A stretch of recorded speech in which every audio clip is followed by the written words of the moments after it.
Sony A7C as a creator tool, as a vlogging tool, as a street photography machine. Let's talk about this Sony A7C and let's find out at the end of this video if this Sony A7C is capable to deliver. Hi there and welcome to my channel. My name is Tudor Matescu and I like to talk about photography tips and tricks and photography gear, but also about cameras and about great cameras.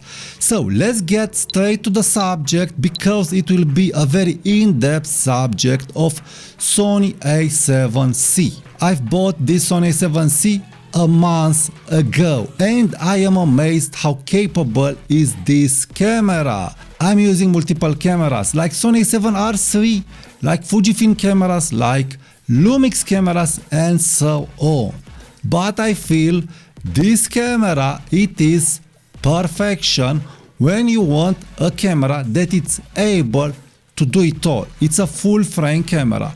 Very small and very capable also on videography side, but also on the photography side. So you can use Sony A7C for both photos and videos, and I want to share with you the good points and the bad points of Sony A7C in using it as a photography machine, as a videography machine, as a creator tool. So let's see what I really like about this Sony A7C. The first point is that this camera, it is very small and it has a full frame sensor in it. It is small with a big full frame, good quality sensor. So big point. This means that you will be able to get the shallow depths of field when you will want that shallow depths of field. If you don't want a shallow depth of field, you can close the aperture. So this means that this camera, depending on the lens, will help you get any type of image. When you want to isolate the subject in videography or in photography, or when you don't want to isolate the subject, just close the aperture. So basic photography rules, basic videography rules. So it is very easy to be used. The next thing that it's a huge advantage, and very few cameras have this advantage, is the AF system. And we are talking about a great AF system in a small camera, in a small full frame camera. So great IAF, just point and shoot and your subject will be in focus. But also this is very important for videography. So if you want to do video or photo, you will be very confident in the AF of this camera. So the AF, it will deliver. Also the AF is delivering very good results when you are taking pictures of products, but also when you are taking videography of products. The AF, it's working great compared to my Sony A7R3. Wow, I was amazed how fast it focused. So great AF, no complaints here, no complaints. The next big point for a camera that is able to do it all, it is the flippy screen. As a photographer, I was always hating the flippy screen. I was always hating it because you must take this screen and keep it on the side, and this bothered me. But I found out that a flippy screen with a small camera is not something that is bothering me so much, because for photography this camera can be used with the screen closed, because being small and light, it is very easy to maneuver the camera. So the flippy screen is not bothering me for photography. But being a flippy screen, you will be able to take vlogs, you'll be able to shoot vertical shots in photography, but also in videography for Instagram Reels, for TikTok videos and so on, but also over the table. If you mount this camera over the table with a Manfrotto clamp, you will have a very good viewing angle of your composition. So great, it is great. This means you can use this camera as a street photography camera, as a vlogging camera, as an over-the-top camera. So very easy, you are able to put this camera wherever you want and to mount it and to use it for photography and for videography. So again, it is a Swiss Army knife, this flippy screen. The next point that I want to address is the ergonomics. I know some users complained about the EVF. The EVF, it is sufficiently clear to take pictures and to take video. You have no problems. And especially with a camera like this, you will use the screen. So the EVF, it is okay. The grip, very good touch. This means I am able to use this Sony A7C with small Sony lenses, Samyang lenses and so on, but also with bigger lenses like Samyang 50mm f1.4 and so on. So you will have a grip, you don't need to attach another grip just if you want so. And this means a lot for portability, for ergonomics and so on. Also the buttons are okay, you have all the functions that you need at your fingertip.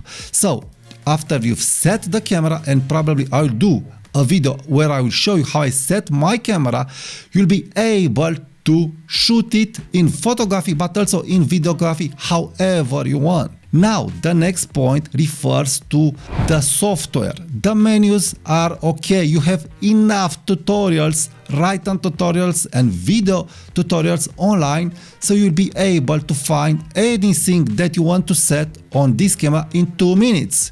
But what I want to address at this chapter is the fact that the camera has a function menu dedicated to video.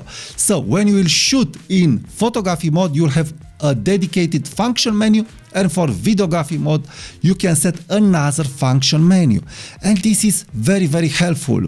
It's great. Again, it is great. When I want to switch from video to photo very easily, I'm able to do this using the wheels and using that function menu.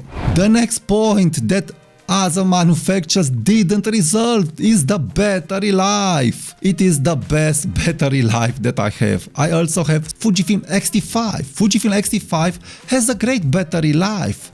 It is okay, but this is better. This is the best camera with the best battery life that I was able to use in my life. So the batteries from Sony are great. They were very criticized regarding battery life, but Sony was able to deliver.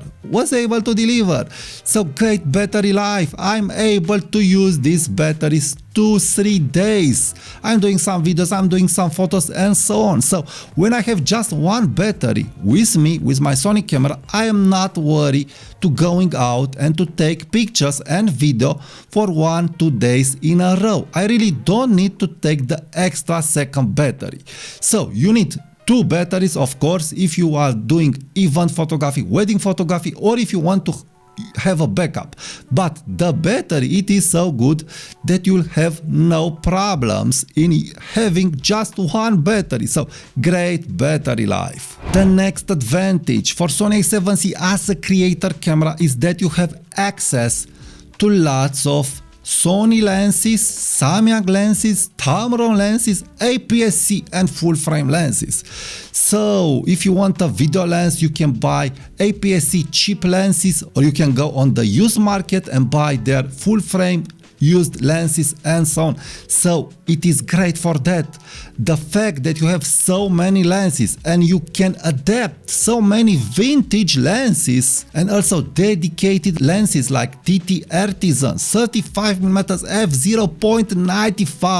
f0.95 at such a low price with such a good quality, and I've done a review, check link in the card here. This is amazing. So regarding the lenses and the price of the lenses and the weight of the lenses, you have all that you could afford. So if you want a big lens, a small lens, a cheap lens or an expensive lens, you can get it.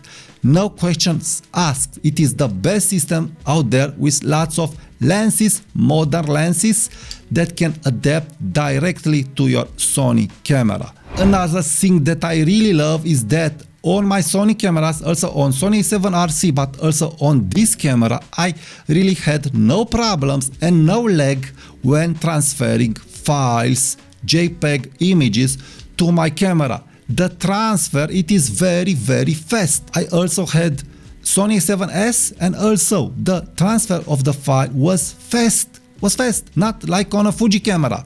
The only camera that is working faster on my mobile phone, it is Fujifilm X-T5. Now, with Sony A7C, you have fast image transfer. So this is a huge deal. Another thing to address is that you have a special HDMI setting and you can use this camera with a dummy battery, connect your camera to your PC and start recording. So again, this camera is able to do it all and to do it very, very good. So I'm really liking this. Now let's talk about some points that I dislike. The camera doesn't have a built-in flash. Yes, if they would have added a built-in flash, it would have been a great package, or a small flash included. It would have been something that I would have really liked. But no flash, you need to add a flash, and I recommend Godox Lux Junior. I really got great results with Godox Lux Junior with Sony A7C. Another thing that they could have done it better is the touchscreen. The touchscreen has limited functions, but again, this doesn't bother me too much. But a screen with more functions and with a better ergonomics regarding the screen would have been a good thing, but it's not something that is bothering me. I don't feel I am constrained regarding the use of the screen. And probably the biggest downside is that this camera, it is expensive. The price is higher compared to other cameras. But the good news on the other side is that you can find this camera on the used market, and also the prices of this camera dropped a little. The dropping of the prices of this camera are making this camera very, very attractive nowadays, because you can buy this camera at a lower price than other APS-C cameras like Fujifilm X-H2S, X-H2, X-T5. So basically you will buy a better camera, because the camera, yes, it is better than X-T5, X-H2 and X-H2S. The AF, it is great, and also the portability of this camera, it is better than a Fujifilm APS-C camera. So at the present price, this camera, it is very attractive. So in conclusion, what I like about this camera is that I feel that it is a Swiss Army camera. At first I thought it was just a vlogging camera. I wanted to try it, but the flipping screen and the marketing of the influencers told me that this is a vlogging camera. No, it's not a vlogging camera. It can be a vlogging camera if you want to use it as a vlogging camera, but it can be a studio camera, it can be a wedding and event photography camera, it can be a hobby camera, it can be a photography camera, it can be a street photography camera, and so on. It can be an over-the-table photography camera, and so on and so on. So I really feel no constraints in using this camera as a specialized camera for a specific task. So this is the only camera that it's really able to not frustrate me. So if I want to use it over the top, I can use it because it is easy to handle, it is light. If I wanted to use it as a street photography camera, I'm able to do this because being small, I'm able to see the screen. The AF, it is very reliable, and I have lots of lenses, small lenses and small AF lenses and small manual lenses. And I also have a good EVF and good ergonomics. So wow, I'm really thrilled regarding this camera and how good it is, how small and how good it is in all the scenarios that you want to use it. Probably some users will complain about the colors of a Sony camera. The colors are good if you know what you are doing. The colors on Sony A7C are better than the colors of Sony A7 III R3 and other Sony A7 cameras. Yes, probably the new Sony A7 IV cameras 5 cameras are better regarding color science, but this is smaller. So this is where this comes into play. So if you were able to get till here, probably the question that remains is, should you choose Sony ZV-E1 with 12 megapixels for video and photography compared to Sony A7C? My advice, if you want to do photography also, it is to choose Sony A7C. Sony ZV-E1, it is strictly dedicated to videography and to vlogging. I would not shoot a camera with an electronic shutter that doesn't guarantee me that I will not get flicker in my photography and in my videography, and I will not get bending. On Sony A7C you have a mechanical shutter, a front curtain mechanical shutter, but it's doing the job. When I'm changing the mechanical shutter to electronic shutter, I'm getting flicker, I'm getting bending, and so on. So I am able to use the electronic shutter just in daylight and in good light and when I'm doing special settings. But with mechanical shutter for photography, I have no problems.